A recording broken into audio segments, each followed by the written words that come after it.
Donald Trump প্রশাসনের অভিবাসী দমন অভিযানের প্রতিবাদে উত্তাল যুক্তরাষ্ট্র। ক্যালিফোর্নিয়া, ওয়াশিংটন, টেক্সাস সহ বিভিন্ন রাজ্যে রাজপথে বিক্ষুব্ধরা। লস অ্যাঞ্জেলেসে বিক্ষোভকারীদের ওপর চড়াও হয়েছে পুলিশ।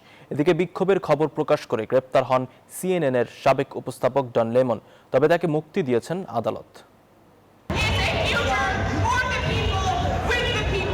প্রেসিডেন্ট ডোনাল্ড ট্রাম্পের ভয় ও সহিংসতার রাজনীতির বিরুদ্ধে ক্ষোভে ফুঁসছে যুক্তরাষ্ট্রবাসী। চলছে কাজ নয়, স্কুল নয়, কেনাকাটা নয়, শীর্ষক সাধারণ ধর্মঘট।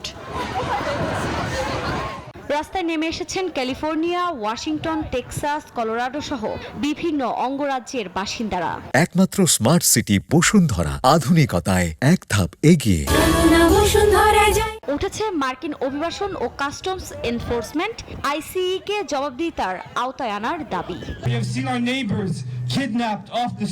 আমাদের সম্প্রদায়ের বিরুদ্ধে বর্ণবাদী ও অমানবিক অস্ত্র হিসেবে আইসিই কে শক্তি হিসেবে ব্যবহার করা হয়েছে। আমাদের প্রতিবেশীদের রাস্তা থেকে অপহরণ করা হয়েছে, গাড়ি থেকে, তাদের বাড়ি থেকে, তাদের স্কুল থেকে টেনে বের করা হয়েছে। এটা লজ্জাজনক।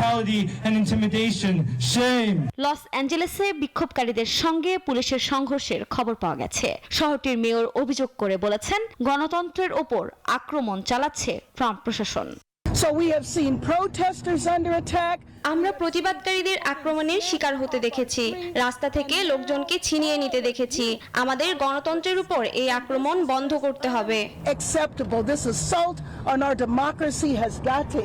মিনেসোটায় বিক্ষোভের খবর প্রকাশ করায় গ্রেফতার হন সিএনএন-এর সাবেক উপস্থাপক ডন লেমন। তাকে মুক্তি দিয়েছেন আদালত।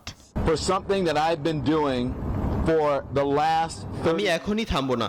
সত্য তুলে ধরা ও ক্ষমতাকে জবাবদিহির আওতায় আনতে মুক্ত গণমাধ্যম এখন সবচেয়ে বেশি জরুরি।